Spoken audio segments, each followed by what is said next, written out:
Hello all, நம்ம rowdy ட்ராமாவோட last பார்ட்டுக்கு வந்துட்டோம். Climax சூப்பராக இருக்குது சீரீஸு. இதோட லாஸ்ட் பார்ட்டில் கிளைமேக்ஸில் வந்து நீங்கள் எதிர்பார்க்காத ஒரு எமோஷ்னல் எண்டாக இருக்கும்.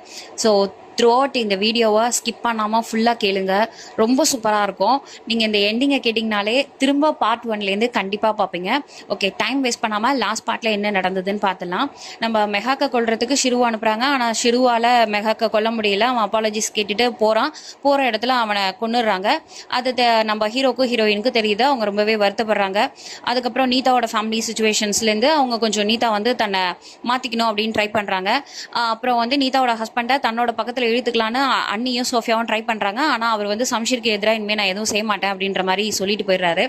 அடுத்து நம்ம மெஹாக் வந்து கன்சீவாக இருக்காங்க அப்படின்றத நம்ம ஹீரோ தெரிஞ்சுக்கிட்டாரு. அது வரைக்கும் நம்ம லாஸ்ட் பார்ட்டில் பார்த்துருந்தோம். இப்போ அதோட கண்டினியூஷனை பார்த்துலாம். Welcome to unlucky girl serial review. இன்னைக்கு என்ன நடக்குதுன்னா, நம்ம ஹீரோ வந்து சம்ஷீர் இருக்கார் இல்லையா, அவர் மெஹாக்கு ஹாஸ்பிட்டல் கூட்டு போயிருப்பாரு. ரிப்போர்ட்லாம் எடுத்து பார்க்கும்போது மெஹாக் வந்து ப்ரெக்னெண்டாக இருக்காங்க அப்படின்றது தெரிஞ்ச உடனே நம்ம சம்ஷீருக்கு ரொம்பவே ஹாப்பியாக இருக்குது. இன்னும் வெளியில் வந்துட்டு நம்ம லைஃபோட செகண்ட் பார்ட்டுக்கு வந்துட்டோம், நம்ம ஃபுல்ஃபில் ஆகிடுச்சு, நம்ம 3 பேரும் ஃபுல்ஃபில் ஆகிட்டோம் அப்படின்னு அவர் சொல்லி ரொம்ப எமோஷனலாக பேசிகிட்டு இருக்காரு. அதே சமயம் அவங்க அப்பாவை காட்டுறாங்க, சம்ஷீரோட அப்பா நவாப்பை காட்டுறாங்க. அவர் வந்து அவங்க ஒய்ஃபோட ஃபோட்டோ பார்த்து பேசிகிட்டு இருக்காரு. என் பையனை என்கிட்டேருந்து ஒரு சாதாரண பொண்ணு பிரிச்சுட்டா, அவன் என்கிட்டயே நான் அவளை ஏதாவது நீங்கள் செஞ்சீங்கன்னா உங்கள் லைஃப் டைமே முடிஞ்சு போகிற அளவுக்கு நான் செஞ்சிருவேன்ற மாதிரிலாம் சொல்கிறான்.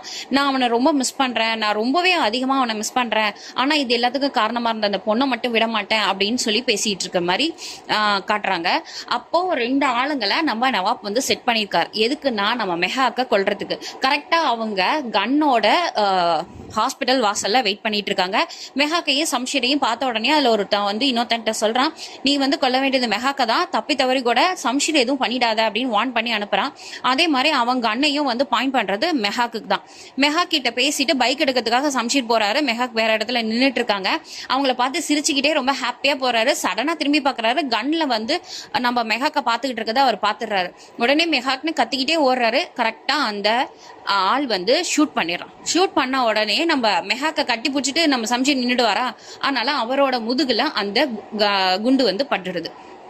பட்ட உடனே அந்த 2 பேருமே பயந்து போய் கார்ல இருந்து ஓடிடுறானுங்க. அடுத்து நம்ம சம்ஷீர் வந்து சுயநினைவே இல்லாம கீழே விழுகுறாரு. நம்ம மெஹாக் வந்து கத்தி கத்தி கதறி அழுகுறாங்க. அதுக்கப்புறம் பாத்தீங்கன்னா நம்ம தாரா இருக்கார் இல்லையா, அதாவது சம்ஷீரோட அண்ணன், அவரு அவங்க அப்பாவுக்கு ஃபோன் பண்ணி கேட்குறாரு, உங்களுக்கு எவ்வளோ தைரியம் இருந்தால் நீங்கள் இதையே செஞ்சுருப்பீங்க அப்படின்னு கேட்குறாரு. அவங்க அப்பா நான் என்ன செஞ்சேன் அப்படின்னு கேட்கும் போது, எனக்கு தெரியும் நீங்கள் வந்து சம்ஷீரையே கொல்றதுக்கு நினச்சிட்டீங்கல்ல அப்படிங்கும், நான் சம்ஷீரை கொல்றதுக்குலாம் ஆள் அனுப்பலையே அப்படின்னு அவரே ரொம்ப பதறி போய் சொல்கிறாரு. உடனே அவங்க, எனக்கு தெரியும் நீங்கள் சம்ஷீரை கொல்ல அனுப்பலை, ஆனால் மெஹாக்கை கொல்ல அனுப்புனீங்கல்ல, அவங்க சம்ஷீரை இது பண்ணிட்டானுங்க, சுட்டுட்டானுங்க.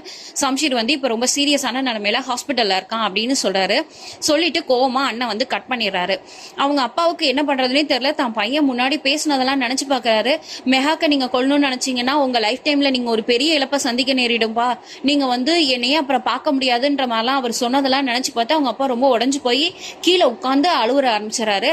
அவரோட சர்வெண்ட் வராரு, உடனே கார் எடுத்துட்டு வா அப்படின்னு மட்டும் சொல்லிட்டு ரொம்ப அழுகுறாரு. அந்த நேரத்தில் ஹாஸ்பிட்டலில் நம்ம சம்ஷீரை கொண்டு போய் மெஹாக் சேர்த்துறாங்க. மெஹாக் உடனே அவங்க அப்பாவுக்கு ஃபோன் பண்ணி, அப்பா இது மாதிரி சம்ஷீரை வந்து ஷூட் பண்ணிட்டாங்க, நான் ஹாஸ்பிட்டலில் இருக்கான், ரொம்ப சீரியஸாக இருக்கான், ஸோ சீக்கிரமாக வாங்கப்பா அப்படின்னு சொல்லிட்டு அழுதுட்டு இருக்காங்க. அவங்க அப்பாவும் அம்மாவும் கிளம்பி வர்றாங்க.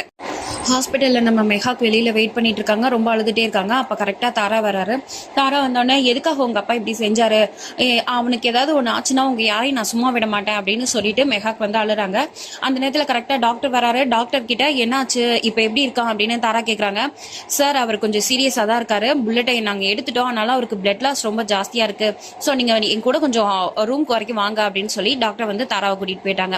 இப்போ கரெக்டாக மெஹாக்கோட அப்பா அம்மா வந்துடுறாங்க. மெஹாக்கு வந்து ரொம்ப கன்சோல் பண்ணுறாங்க. நீ ஃபீல் பண்ணாத, நீ வந்து கடவுள்கிட்ட ப்ரே பண்ணிக்க, கண்டிப்பா நம்ம சம்ஷீருக்கு ஒன்றும் ஆகாத, அவன் பொழைச்சிக்குவான் அப்படின்ற மாதிரி சொல்லிட்டு இருக்காங்க. அப்ப வந்து என்ன ஆகுது, நம்ம நவாப் இருக்கார் இல்லையா, அவர் வந்து வராரு. அவர் வரதை பார்த்தோன்னே மெஹாக்கு ரொம்பவே கோவம் வருது. கோவம் வந்து, நீங்க ஏன் இங்க வந்தீங்க, உங்களை யார் இங்க வர சொன்னது அப்படின்ற மாதிரி கேட்கவும் நம்ம நவாப் வந்து எதுவுமே பதில் சொல்லாம தலை குனிஞ்சு நின்றுட்டு இருக்காரு. உங்க ஈகோக்காக உங்க பையனையே கொல்லணும்னு நினைச்சிட்டீங்கல்ல. இப்படி கொல்லணும்னு நினைக்கிற நீங்க அவனோட அப்பாவா இருக்கிறதுக்கு தகுதியே கிடையாது. நீங்க அப்பாவா இருக்கவும் மாட்டீங்க. உங்களுக்கு என்ன இப்ப என்ன கொல்லணும் அதானே, என்ன கொன்னுடுங்க, என்ன கொன்னாவது உங்களோட ஈகோ குறையுதான்னு பார்க்கலாம். இப்படி ஒரு அப்பாவை நான் பார்த்ததே கிடையாது, சொந்த பையனையே கொன்னுட்டீங்கல்ல அப்படின்ற மாதிரி ரொம்பவே ஹார்ஷா பேசி கத்துறாங்க. அவர் எதுவுமே சொல்லாம தலை குனிஞ்சு நின்றுட்டு இருக்காரு.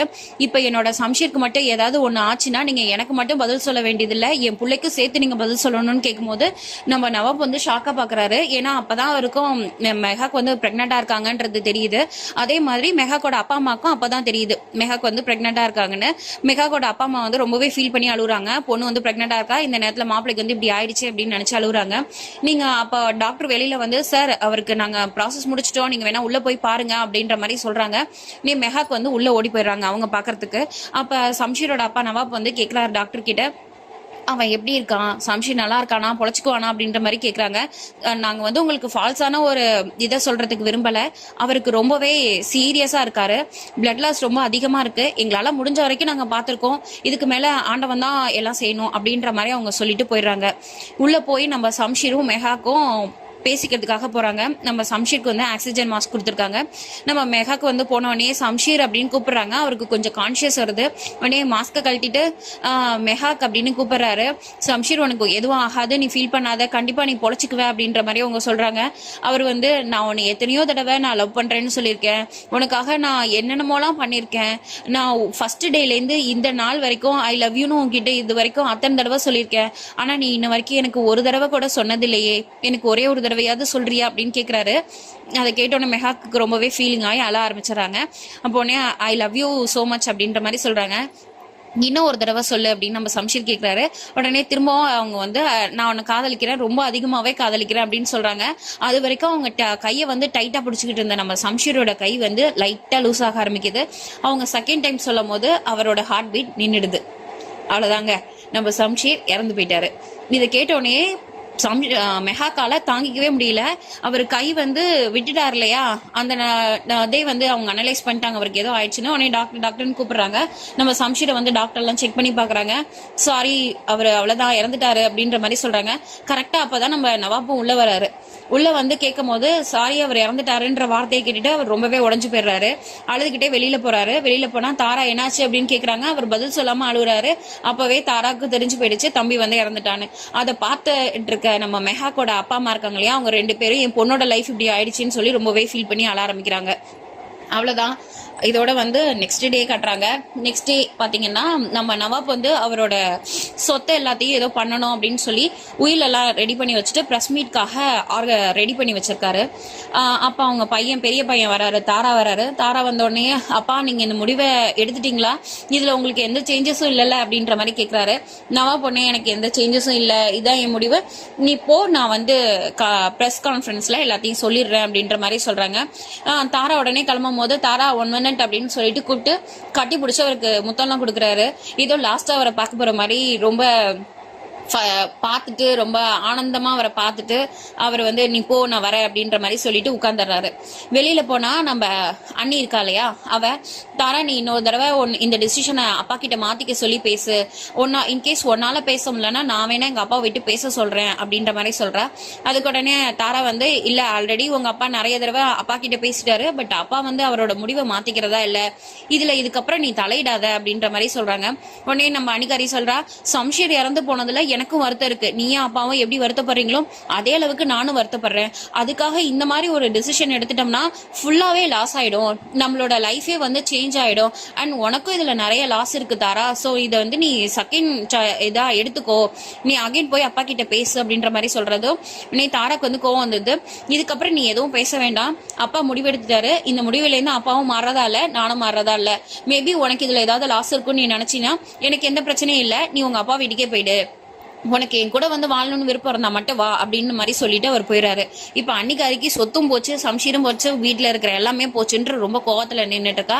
நம்ம தாரா போய் அங்க இருக்கிற அட்வொகேட் கிட்ட அவரோட உயில வந்து கொடுக்குறாரு, அப்பா கொடுத்த உயில வந்து கொடுக்குறாரு. அதை வந்து படிச்சு பார்த்த உடனே நீங்க வந்து லாஸ்டா நான் வேணா அப்பா கிட்ட பேசி பார்க்கவா, இதை மாதிரி எடுத்துட்டீங்கன்னா உங்களுக்கு ஏகப்பட்ட லாஸ் ஆகும், சுத்தமா உங்களுக்கு எதுவுமே இல்லாம போயிடும், ஏகப்பட்ட மில்ல வந்து நீங்க மூடுற மாதிரி இருக்கும் அப்படின்றமோ. இல்ல சார் அப்பா வந்து ஃபைனல் டிசிஷன் எடுத்துட்டாரு, நீங்க பிரஸ் கூப்பிடுங்க, நம்ம பேசிடலாம் அப்படின்ற மாதிரி சொல்றாங்க. ப்ரெஸ்ஸை கூப்பிட்டு பேசுறதுக்காக அவங்க போறாங்க. இப்ப நம்ம நவாப்பை காட்டுறாங்க. நம்ம நவாப் வந்து மெஹாக் காட்டுக்காக எப்படியெல்லாம் வந்து தான் கிட்ட சண்டை போட்டாரு அப்படின்றதெல்லாம் நினைச்சு பாக்குறாங்க.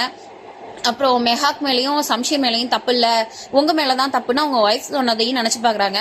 நீங்க ஒரே ஒரு தடவை மெஹாக் கிட்ட மன்னிப்பு கேட்டுட்டீங்கன்னா நம்ம சம்ஷீர் வந்து வீட்டுக்கு வந்துருவான் அப்படின்னு அவங்க சொன்னதையும், நான் யார் முன்னாடியும் தலை குனிஞ்சு நிக்க மாட்டேன், எதுக்காகவும் என் தலையை நான் யார் முன்னாடியும் குனிஞ்சு நிக்க முடியாது அப்படின்னு இவர் சொன்னதையும் நினைச்சு பாக்குறாரு. இவரோட ஈகோ எந்த அளவுக்கு உச்சத்துல இருந்திருக்கு அப்படிங்கறத அவர் நினைச்சு பார்த்து அவருக்கு அவரே ஃபீல் பண்ணிக்கிட்டு இருக்காரு. தாராவும் அட்வொகேட்டும் வந்து ப்ரெஸ் மீட்ல பேசுறதுக்காக போறாங்க.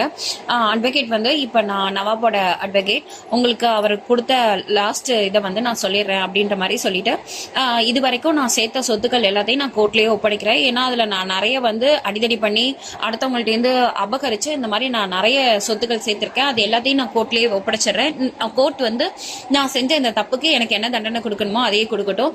அண்ட் இது என்னோட பையனோட அண்ட் என் ஒய்ஃபும் சேர்த்ததுக்கான காரணமும் நான் தான். அதனால போலீஸ் வந்து எனக்கு என்ன தண்டனை வேணாலும் கொடுக்கலாம் அப்படின்ற மாதிரி எழுதியிருக்கு. அதை வந்து லாயர் வந்து படிக்கிறாரு. அதே சமயத்துல வீட்டுக்குள்ள இருந்து ஒரு கன் ஷூட் பண்ற சத்தம் கேக்குது. தாரா உடனே ஓடி போறாரு. பார்த்தா அவங்க அப்பா தான் தலையிலேயே சுட்டுட்டு இறந்துட்டாரு. இப்ப 2 months லேட்டரா காட்டுறாங்க. என்ன ஆகுதுன்னா நம்ம மெஹாக்க காட்டுறாங்க. மெஹாக் வந்து இப்பவுமே சம்ஷீர் நினைச்சு அழுதுட்டே இருக்காங்க. அவங்க அம்மா வந்து அவங்க கிட்ட இன்னும் எத்தனை நாளைக்கு தான் நீ இப்படியே இருப்ப, வந்து சாப்பிடு அப்படின்னு சொல்றாங்க. எனக்கு பசிக்கலன்னு அவங்க சொல்றாங்க. நீ இப்போ ஒருத்தியா இருந்தா பரவாயில்ல, இப்ப உன்னை நம்பி இன்னொரு லைஃப் இருக்குது இல்லையா, அவங்களுக்காவையாவது நீ சாப்பிடணும்ல, சோ நீ வந்து சாப்பிடு அப்படின்ற மாதிரி சொல்றப்போ என்னால அவனை மறக்க முடியல. அவன் வந்து முன்னாடி இருக்கும் போது எனக்கு அவனை பிடிக்கல, ஆனா அவன் எனக்காக எவ்வளோத்தையும் மாத்திக்கிட்டான். கட்சியில நாங்க 2 பேரும் கொஞ்ச நாள் கூட சேர்ந்து இல்லையம்மா, நான் என்ன பாவம் பண்ண, அவன் என்னை விட்டு போயிட்டான் அப்படின்னு சொல்லி எழுதுறாங்க. அதெல்லாம் ஒண்ணும் இல்ல, நீ அந்த பாஸ்ட்ல இருந்து வெளியில வர்றது கஷ்டம் தான், இருந்தாலும் சம்ஷீர் வந்து இப்போ உன் வயிற்றுல இருக்கா, நீ அவனுக்காகயாவது வாழ்ந்துதான் ஆகணும், சோ நீ உனக்கு கொஞ்சம் சேஞ்ச் பண்ணிக்க அப்படின்னு அவங்க அம்மா சொல்லிட்டு இருக்கும் போதே அவங்க அப்பா வந்து சோஃபியாவை பார்க்க வந்திருக்கா மெஹாக், நீ போய் பாரு அப்படின்னு சொல்றாரு. அவங்க சோஃபியாவை பார்க்கறதுக்காக மெஹாக் போன உடனே அவங்க அம்மா வந்து அழ ஆரம்பிக்கிறாங்க. அவங்க அப்பா, நீ இப்படி அழுதினா உன் பொண்ணுக்கு எப்படி சமாதானப்படுத்துவ, அழாத அப்படின்றாங்க. நான் அவ முன்னாடி அழல, ஆனாலும் எனக்கு வந்து என் பொண்ணு நினைச்சா ரொம்ப கஷ்டமா இருக்கு. ஓகே நான் ஒத்துக்கிறேன், சம்ஷீர் செஞ்ச பாவம் தான் அவன் இறந்துட்டான் அப்படின்னு எல்லாரும் சொன்னா கூட என் பொண்ணு என்ன பாவம் பண்ணா, அவ இன்னும் லைஃபே ஆரம்பிக்கல, அதுக்குள்ள அவ லைஃபே முடிஞ்சு போயிட்டே அப்படின்னு சொல்லி எல்லாராங்க. நீ வந்து கண்ட்ரோலாரு, நம்ம 2 பேருமா சேர்ந்து தான் இப்ப நம்ம மெஹாக்க வந்து அவளோட ஃபியூச்சர் வரைக்கும் பாத்துக்கணும் அப்படின்ற மாதிரி அவங்க அப்பா சொல்றாரு. இப்ப சோஃபியாவும் மெஹாக்கும் பேசிட்டு இருக்கிறத காட்டுறாங்க. சோஃபியா வந்து, நான் உங்ககிட்ட சாரி கேட்கறதுக்காக தான் வந்தேன், நான் ரொம்ப நாளைக்கு முன்னாடியே வந்திருக்கணும், ஆனா நாளைக்கு வந்து நான் US போறேன், அதனாலதான் வந்தேன் அப்படிங்கும். இதெல்லாம் எதுக்கு நீ என்கிட்ட சொல்றேன்னு கேக்குறாங்க. எனக்கு தெரியும் மெஹாக், உன் லைஃப்ல நடந்த எல்லா பிரச்சனைக்கும் ஏதோ ஒரு விதத்துல நானும் காரணம், அதனாலதான் நான் உங்ககிட்ட மன்னிப்பு கேட்க வந்தேன் அப்படின்னு சொல்லவும், மெஹாக் வந்து என் லைஃப்ல ஏகப்பட்டது நடந்தது, உன்னால எது நடந்ததுன்னு எல்லாம் எனக்கு ஞாபகம் இல்ல, அதனால எனக்கு உன்னோட மன்னிப்பு தேவையில்லை அப்படின்ற மாதிரி சொல்றாங்க. இல்ல நான் வந்து ரொம்பவே தப்பு பண்ணிருக்கேன், சம்ஷீர் மேல எனக்கு இருந்த ஒன் சைட் லவ்வால நான் நிறைய தப்பு பண்ணிட்டேன், உன் லைஃபையே அது பாதிச்சிருச்சு, சோ என்னை மன்னிச்சிடு. நான் அந்த ஒன் சைட் லவ் எப்படி என்ன அளவுக்கு எனக்கு பெயின் இருக்கோ அதை விட அதிகமான அளவுக்கு உனக்கு பெயின் இருக்குன்னு எனக்கு தெரியும். நான் செஞ்ச தப்புக்கு என் லைஃப் லாங் ஃபுல்லா இந்த மெமரிஸோடய நான் இருந்துடலான்னு முடிவு பண்ணிட்டேன், அதனாலதான் நான் US போறேன் அப்படின்ற மாதிரி அவங்க சொல்றாங்க. அதை கேட்ட உடனே நம்ம மெஹாக் வந்து சொல்றாங்க, நீ லவ் பண்ண சம்ஷீர் வந்து வேற, நான் லவ் பண்ண சம்ஷீர் வேற, நீ ரொம்ப ரூடா யாருக்கும் அடங்காதவனை லவ் பண்ண, ஆனா நான் வந்து எனக்காக மாறினவனை லவ் பண்ணேன், அதனால உன்னோட லவ்வும் என்னோட லவ்வும் ஒண்ணு இல்ல. அண்ட் இதை பத்தி நம்ம டிஸ்கஸ் பண்ண வேண்டிய அவசியமும் இல்ல, ஏன்னா நீ நானா யாரை லவ் பண்ணமோ அவங்க இந்த உலகத்திலேயே இல்ல, அதனால இந்த டிஸ்கஷன் இனி தேவையில்லைன்ற மாதிரி சொல்லவுமே நம்ம சோஃபியா வந்து எழுந்து போயிடுறாங்க. அடுத்து நம்ம நீதாவோட வீட்டை காட்டுறாங்க. நீதாவோட மாமியார் வந்து கிச்சன்ல ஒர்க் பண்ணிட்டு இருக்காங்க. நம்ம நீதா வந்து, ஆன்ட்டி நான் உங்களுக்கு ஹெல்ப் பண்றேன், நீங்க போய் ரெஸ்ட் எடுங்கன்ற மாதிரி சொல்றாங்க. இல்ல நீ போய் காலேஜுக்கு ரெடி ஆகு, என்னால உனக்கும் உன் ஹஸ்பண்ட்குள்ள எந்த ஒரு பிரச்சனையும் வரதை நான் விரும்பலமா அப்படின்றாங்க. இல்ல ஆன்ட்டி அதெல்லாம் எதுவும் பிரச்சனை இல்லை, எனக்கு டைம் இருக்கு, நான் காலேஜ் கிளம்புறதுக்கு நான் ஒர்க் பண்ணிட்டே போறேன் அப்படின்ற மாதிரி சொல்றாங்க. இல்ல எனக்கு மெஹாக்கு நடந்ததை பார்த்ததுல இருந்து எனக்கு ரொம்ப பயமா இருக்கு, நான் நிறைய தப்பு பண்ணிட்டேன் இல்லையா, அதான் எனக்கு ஒரு மாதிரி இருக்கு, நான் இனிமே அந்த மாதிரியான தப்பெல்லாம் பண்ண மாட்டேன் அப்படின்னு சொல்லி ஆன்ட்டி வந்து நீதா கிட்ட மன்னிப்பு கேட்கறாங்க.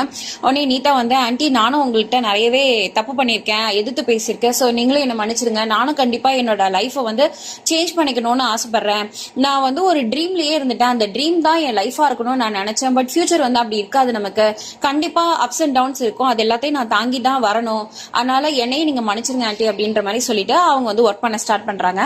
அடுத்து அவங்க மாமியார் வந்து அவங்க நீதாவோட ஹஸ்பண்ட் இருக்காங்க இல்லையா, அவங்க கிட்ட போய் உன் ஒய்ஃப் வந்து ரொம்ப நல்லவளா மாறிட்டா, நானும் மாறணும்னு நினைக்கிறேன், நீங்க 2 பேரும் சந்தோஷமா இருங்க, எனக்கு அதுவே போதும் அப்படின்ற மாதிரி சொல்றாங்க.